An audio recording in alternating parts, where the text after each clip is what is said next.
Je prends une profonde inspiration, suivie de l'expiration.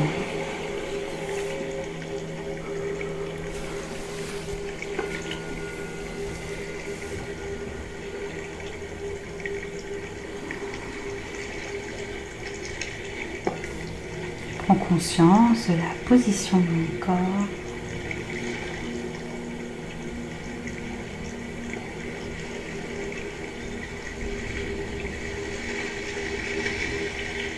Les sensations proprioceptives de mes membres.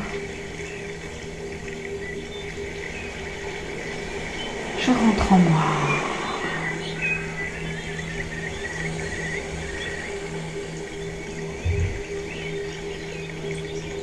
Et je peux imaginer que je suis dans ma cabane sacrée. Je peux me laisser aller à cet exercice agréable de visualisation.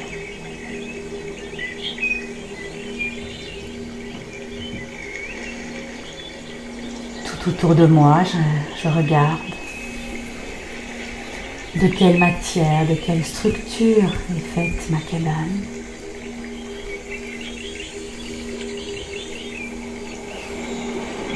La gamme des couleurs naturelles.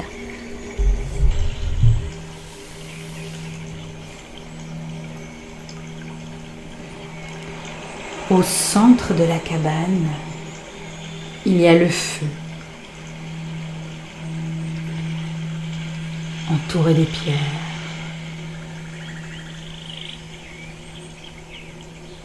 Et je peux voir le lit du feu constitué par la braise chatoyante d'un rougeoiement profond.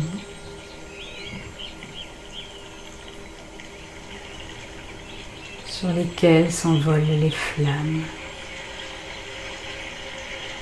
dans les tonalités de jaune, de bleu un peu.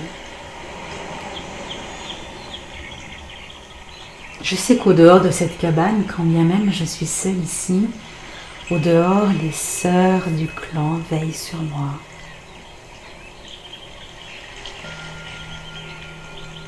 Car elles vont continuer à m'apporter le bois pour nourrir mon feu, des aliments pour nourrir mon corps, de l'eau pour m'abreuver.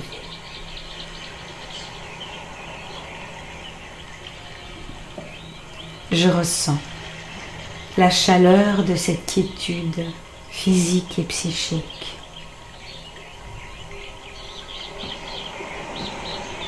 Car dans cette cabane, rien d'autre n'a d'importance que moi-même et ma quête.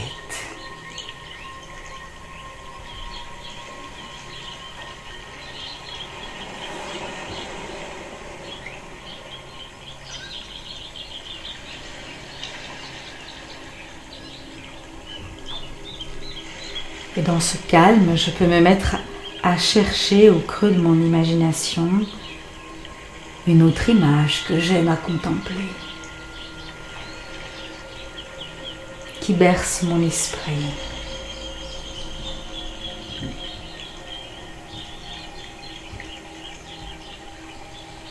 Une image de nature.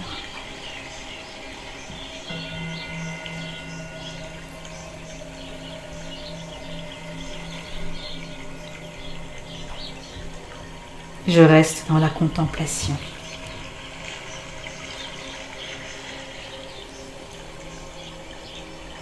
Ou une image peut être venue d'une expression artistique,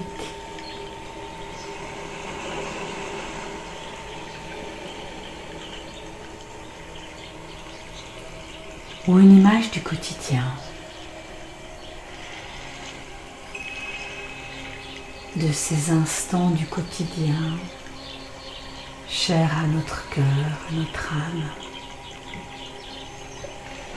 autour desquels l'instant s'arrête. Et nous trouvons le réconfort.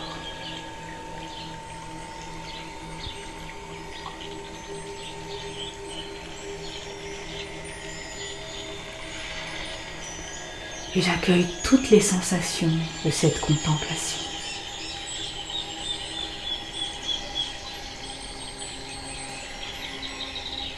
Ma tension cardiaque est au plus bas.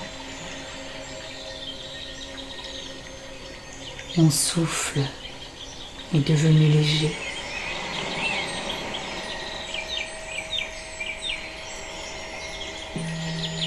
Les muscles sont relâchés, même s'il subsiste encore juste la tension nécessaire à la position assise.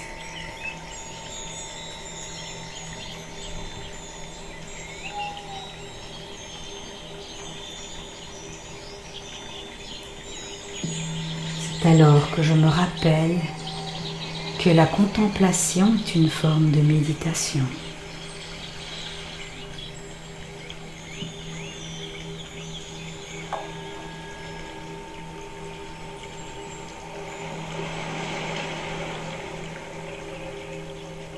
Tout simplement.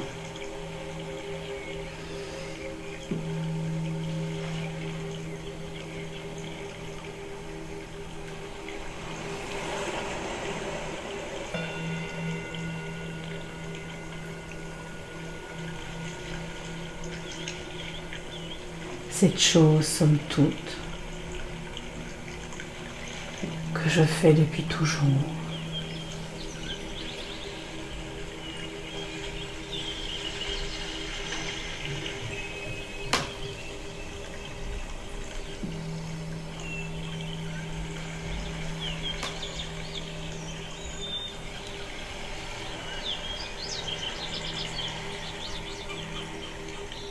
La contemplation est comme une forme d'état primitif.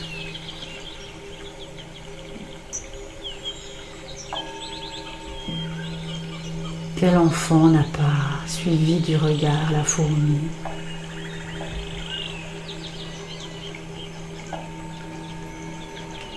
la nage du canard au fil de l'eau?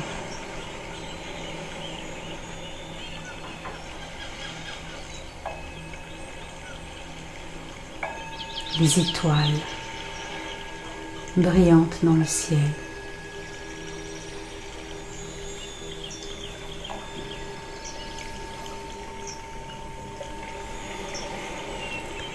Même 5, même 10 minutes par jour. Regardez les nuages filer dans le ciel.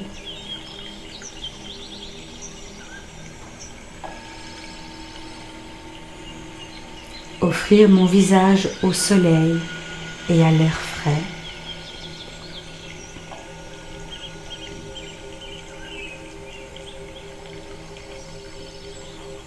Observer une plante dressée dans la terre.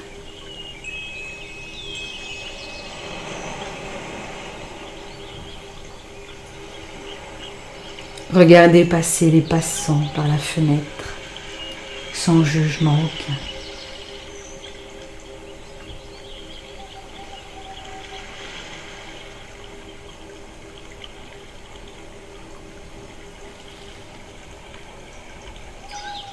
Observer le ciel dans la nuit.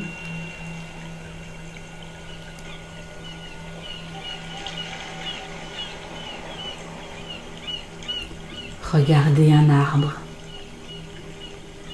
puis la branche, puis la fleur, puis l'insecte.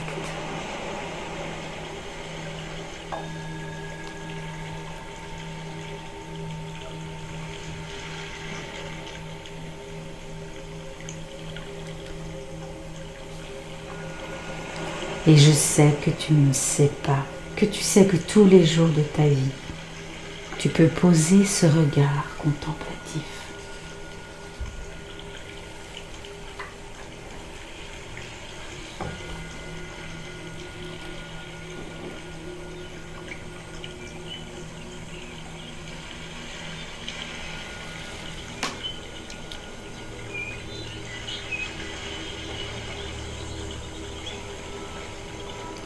Je peux me mettre aussi à penser à une action dans laquelle je me sens pleinement ancrée en contact avec mon geste et mon action.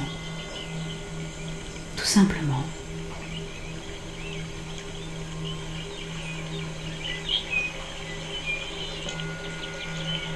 En faisant cette action de manière ancrée, je vais ralentir mon souffle qui va tendre toute son attention à ce que je suis en train de faire.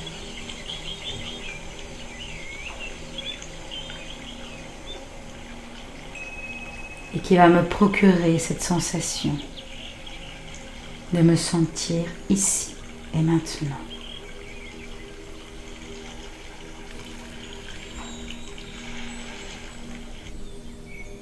Tout entière à cette activité. Je ne fais que cela et rien d'autre.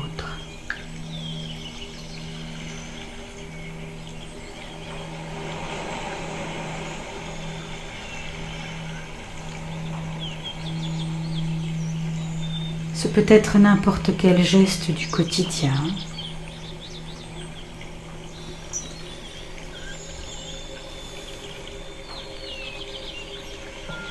Mais aussi un travail à l'aiguille, comme la couture, la broderie, le tricot.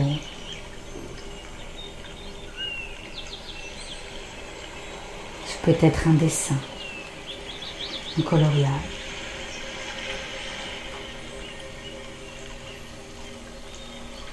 De la cuisine, quoi que ce soit, et même de la marche. Une marche faite uniquement pour la marche et qui accapare toute mon attention.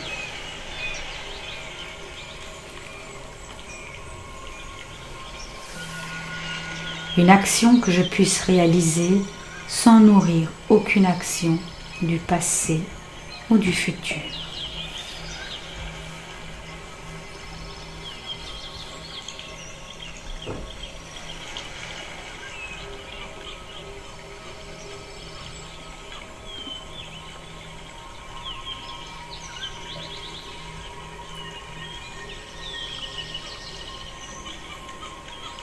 C'est ainsi que tu développes l'observation du présent. Ça et uniquement, comme si ta vie en dépendait.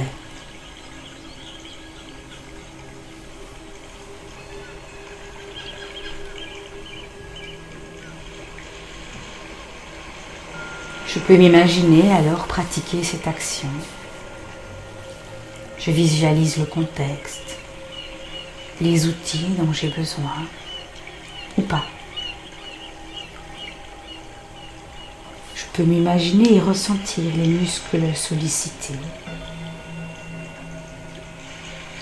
Je ressens même dans mon corps les sensations nécessaires à cette action.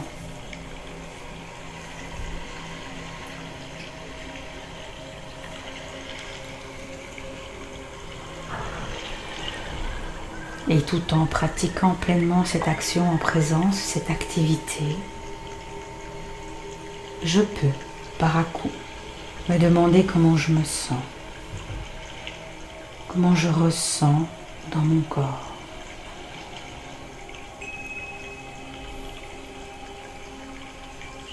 Quelles sont les pensées qui traversent mon esprit?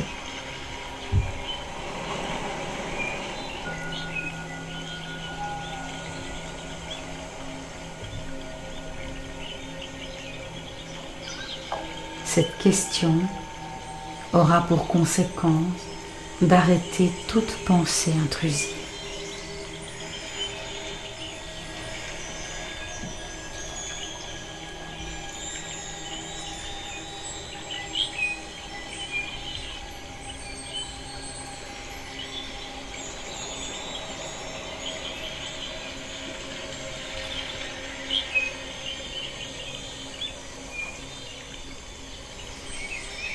Parfois, mon esprit peut être accaparé par des mémoires du passé,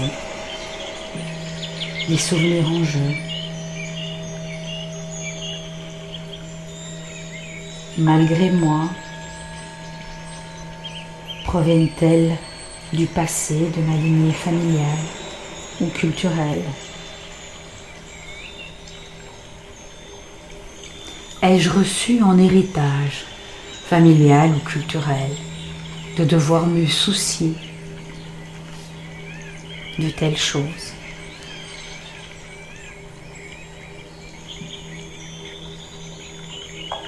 Comme toutes ces choses que l'on connaît très bien, pas parce que nous les avons forcément vécues, mais parce qu'elles nous ont été contées. Ces mémoires de la mémoire des aïeuls, ces mémoires du peuple, elles aussi peuvent encombrer nos pensées.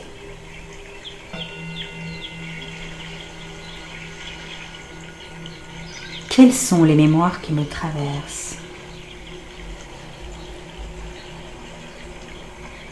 Pourquoi sont-elles importantes pour moi? Quelles sens sont-elles?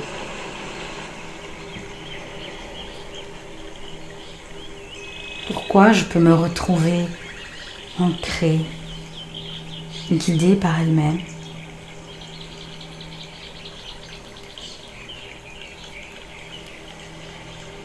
Comment grandir en moi, au-delà d'elle?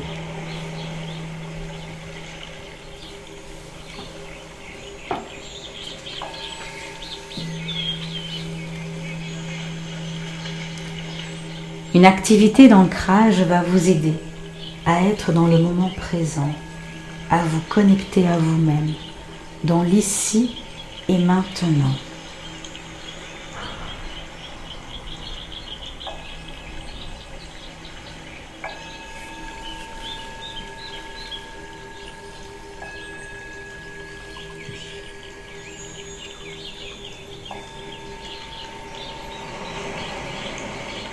Développer sa capacité d'ancrage, c'est aussi se demander peut-être à quoi je passe trop d'importance dans mon quotidien.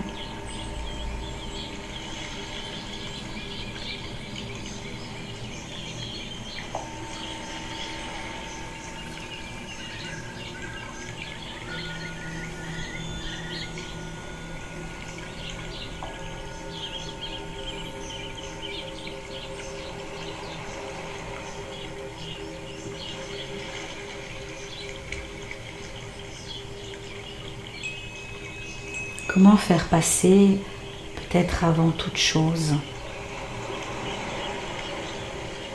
ce besoin d'ancrage et pouvoir mettre ainsi en avant l'essentiel pour moi.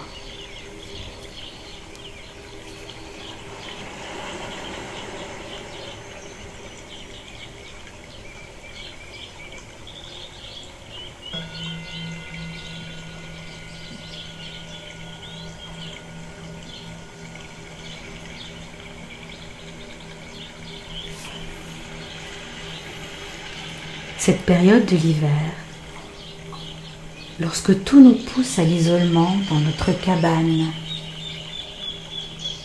quand la nature est à sa plus simple expression,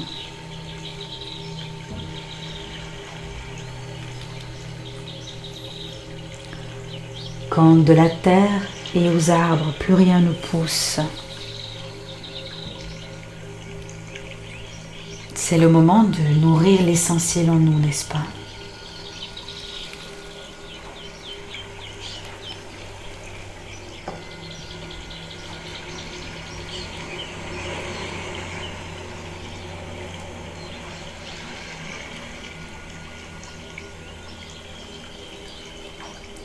Se nourrir de l'essentiel,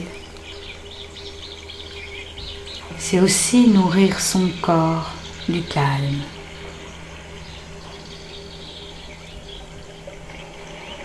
Nourrir son esprit de la contemplation.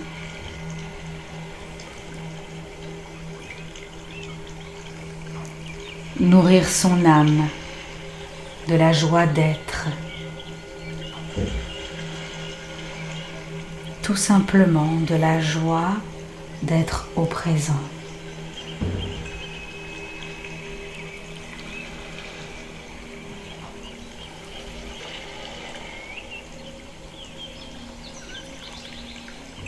Par la contemplation de la nature, de l'art ou du monde autour de moi. Je connecte ma mémoire à la mémoire universelle.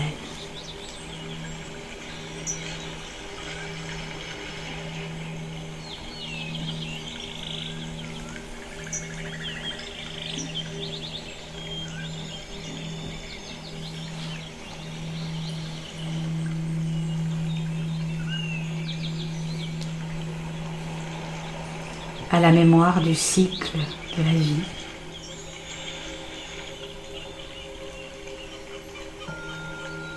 De l'immanence du sacré en toute chose.